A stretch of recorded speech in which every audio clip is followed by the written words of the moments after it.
Okay. So the starting point is A is not positive definite. Okay. So Hessian modification simply says that I need to perturb the matrix to A plus delta A such that it becomes positive definite. Now this sounds like a very loose thing, right? Perturb it. Of course, I can perturb it to anything I want, and it will become a positive definite matrix, right? So there is a little bit of care that I have to take. So you would want to perturb it in such a way that it has as low norm as possible. You can say that. You can make by the meaning of a perturbation is it's small compared to the original. So you can say or rather require that the norm of delta A be as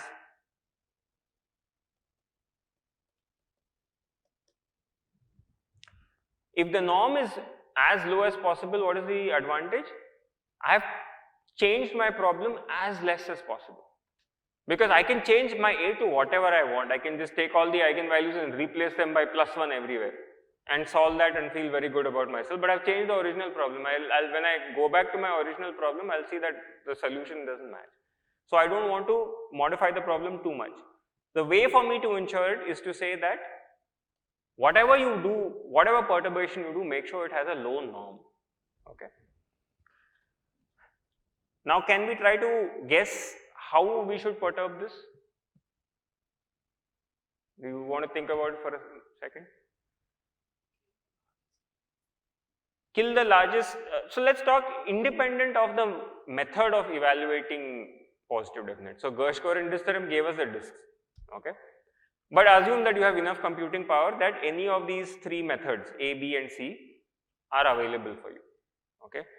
So how would we work it out? How would we work out this minimum norm? What can we start with? So A, let me give you a hint. So A is, let us say, Q lambda Q transpose. Okay. Some of these eigenvalues are negative, which is why it's not positive definite. Now I am adding delta A. Okay. Is there a way you can think of by which this can happen so that I can use this eigenvalue decomposition of A?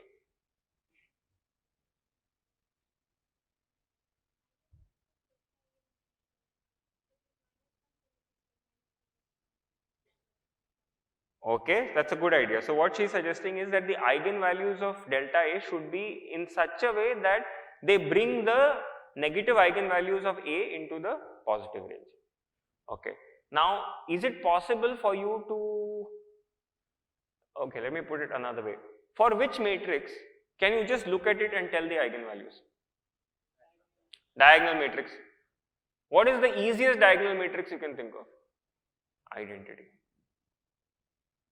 But if I do identity, what are the eigenvalues? 1. Do we want 1? What do we want? We don't know what we want. It depends on A. How about if I do this? What are the eigenvalues of this guy? Tau. Earlier it was 1, now it's tau. Now this tau is just a scalar, remember? Can I write identity in a clever way? QQ transpose. Very good. So what is A plus delta A? Can I group the Q's and the Q transposes in a nice way? Right. So I'm going to get Q lambda plus what? Tau I Q transpose. Quite easy. So do I get a value of tau that is required now? Right. So the eigenvalues that are going to come from here, so I'm going to get lambda min plus tau. This is going to be the lowest eigenvalue of this new system. And what should this be? Greater than 0. Right. So should I put it greater than 0? So greater than 0 can be tricky because, why? Supposing it's 10 to the minus 15, is it greater than 0? It is greater. Is it a good idea? Why? Condition number will become insane, right? So at this point itself, may as well make your life a little bit simpler. Instead of saying 0, what should you do? Put some threshold, and this threshold you keep in your hand. You can control it. Okay? So this saves you from a bad condition number. Okay? So that tells you that this value of tau is greater than equal to delta minus lambda. And all of this exercise is of meaning only if lambda min is actually less than 0. If it's already positive, there is no point. Right?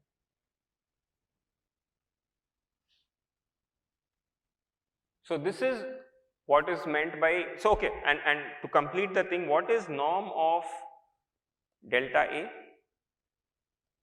If I were to take your favorite norm, what would be this? What is the norm of identity matrix? 1. If, for example, take the Frobenius norm, it's 1. So this is actually just going to be tau. Okay? Norm of delta A. So now by making delta as small as possible, I can say that this is the minimum norm perturbation to the matrix A such that my new Hessian is positive definite. It's not a new Hessian, it's a Hessian modification. It is not the Hessian of any problem. I've just modified it. So with this Hessian modification in place,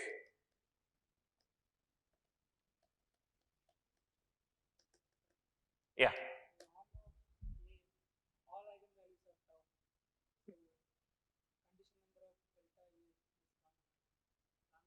Correct, yeah, it has a condition number 1. Condition number 1, correct. That's good. What does that got to do with norm?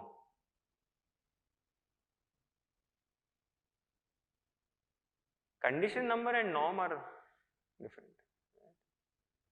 If you're thinking of the definition, what is the norm of delta A inverse? 1 by tau. So condition number is 1.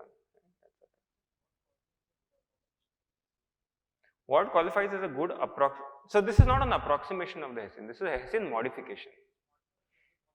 We are modifying it with the least norm way to arrive at a matrix which is positive definite, and then we continue the rest of the procedure.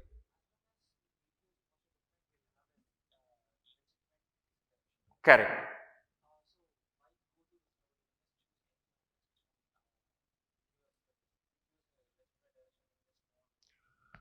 So if you look at the very first step over here that we have, where we summarize the Newton method, right? If Bk is not positive definite in step 2, you are suggesting that I chuck Bk and I pick any other matrix. Yeah, why is that a good idea?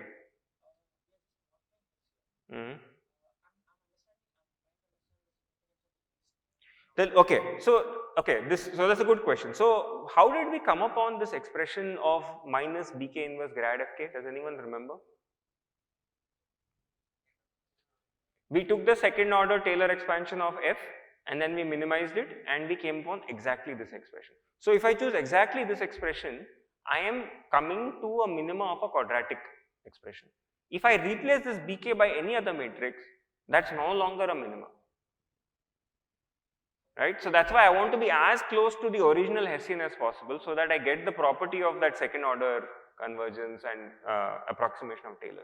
If I replace this, it will be a legitimate descent direction, I agree, but it may not be the best descent direction. Okay? But that said, like I said at the start of the class, there are a full family of methods which talk about what is the best way to perturb this Hessian so that I am as close to the quadratic approximation and I am getting good properties of convergence. So this is just one of many, and this is the simplest way. There are much more sophisticated ways also.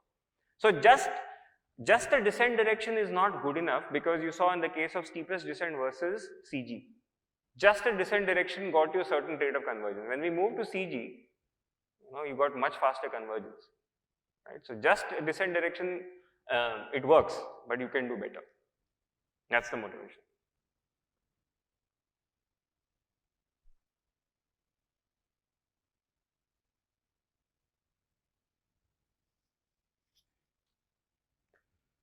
Yeah.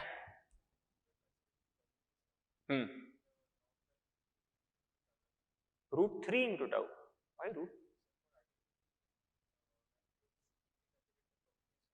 Oh, you would get a root n. Correct. With the Frobenius norm, you would get root n. With the 2 norm, what would you get? 1 only. Right. So, okay. So, this, let's just make it. Okay. Yeah, question. How do you know lambda min? You come to these 3 methods. So, you would.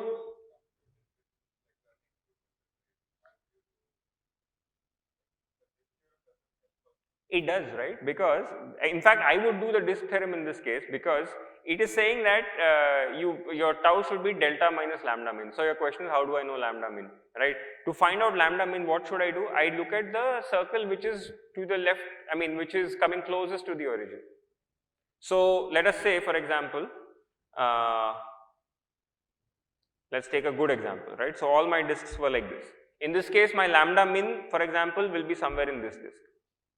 It's positive definite. Now what happened? Let us say one disk became like this, and I have this over here. So I have not actually computed lambda min. I'm saying lambda min lives in this disk. Now what do I need to do? It may be positive, yeah. So this is, because I'm putting less effort, I'm also getting a rough answer. I'm saying that it lives in this disk. Where in this disk, I don't know. So you're right. The eigenvalue could be here. Lambda min could be this, right? So I am, I'm losing this information because I'm virtually putting in no effort. But this disk, if I move by this amount to the right, then I'm assured that lambda min is greater than 0. So, I mean, I'm trading off accuracy for computation power.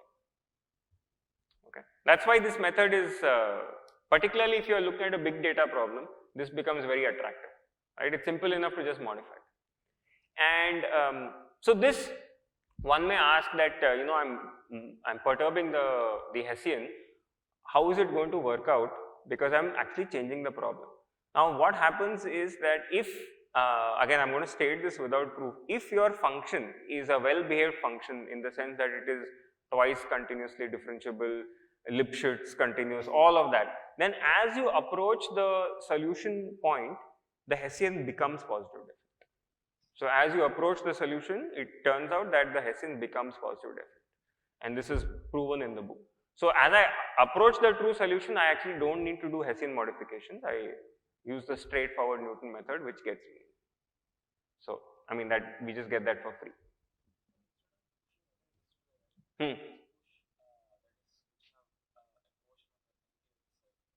Yeah, that's what we push the disk. Whichever disk has the leftmost point, I move that to the right.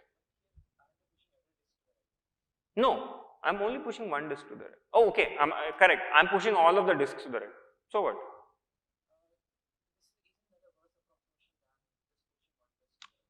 Okay, right. So what he's saying is, why push all of the disks by amount tau to the right? Why not just push the offending disk to the right? Okay. So what would that, or what kind of a delta A would that correspond to?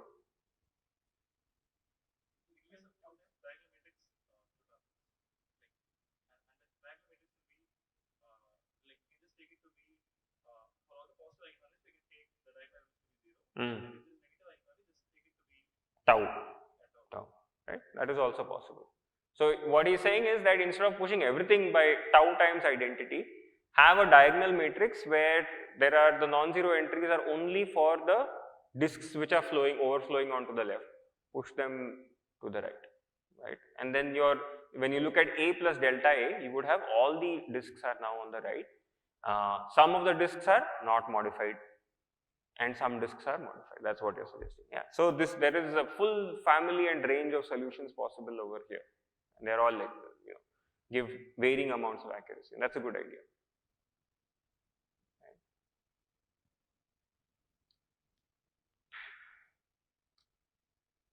In that case, what would be the norm of delta A? Frobenius norm would be lesser, and probably the 2 norm may also be lesser. We can compute that.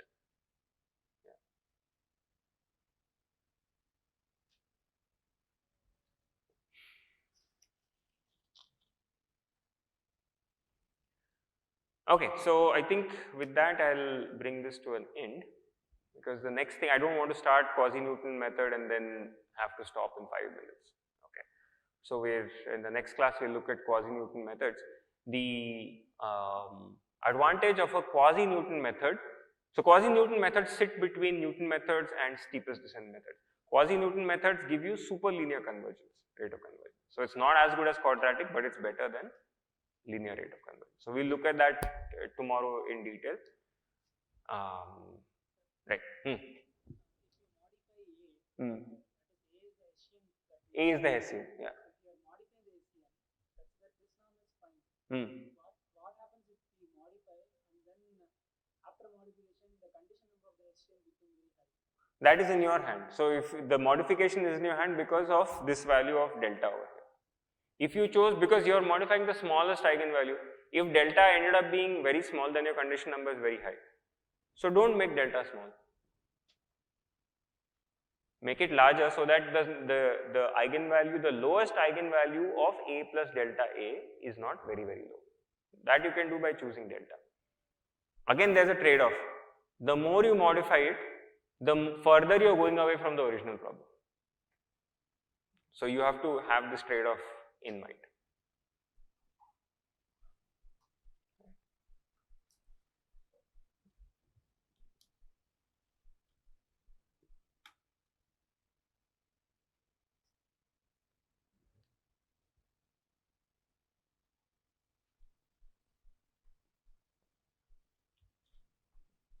Yeah, but keep in mind the nuances of this Gershgorn disk theorem. It can sometimes give you some misleading interpretation if you don't look at it carefully. It is only saying the eigenvalue is somewhere in the disk. It's giving you no information of where it is in the disk. So even though part of the disk may be in the left half, there is no guarantee that the eigenvalue will be there. It can be anywhere in there. So you may be doing more work for no reason, but you can't know it unless you spend order n cube effort. If your Hessian is positive definite, then you will simply use this Newton direction. You will not do any modification. Correct. Correct. Yeah, you have to each time determine whether or not it is positive definite. Not using the disk method, using whichever method. Disk method is one example of 3 methods. Right? Now, if you have an inaccurate method, then you are likely to go off course. So again there you can have a mix. Sometimes you could do this method, sometimes you could do that method, depending on how much accuracy you want.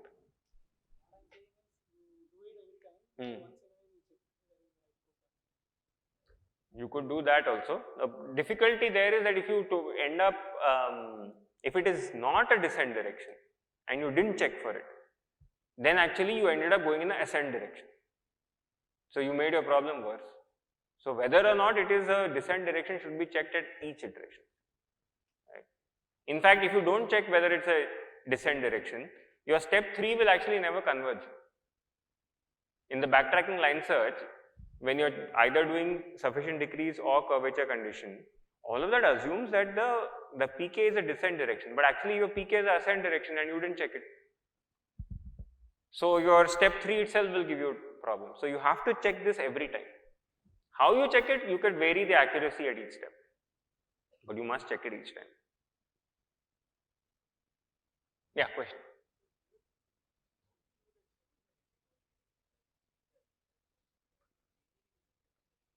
Yes, so okay, two responses.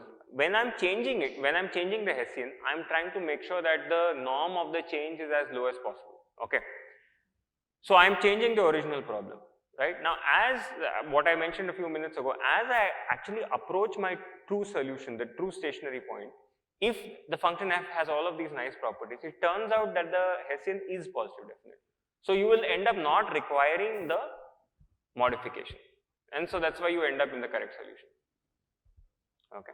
If that were not the case, we would be in real trouble. Then we would have solved a different problem altogether. So this is somewhere from between your starting point and your solution, somewhere in the middle you have to do all of these tricks.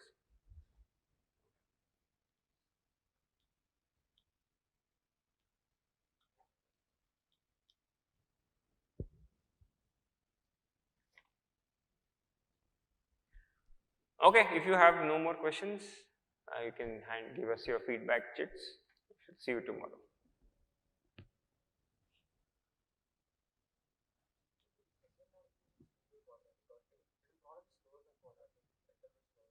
The rate will still be quadratic, but because it's positive definite. Yeah, the modified Hessian is still positive definite, but it's not completely, yeah. So maybe you could say that the rate of the coefficient of the rate of convergence now change. But the rate will still be quadratic. I mean, you may be going at a quadratic rate to a wrong answer in between. Towards the end, you will get back to it.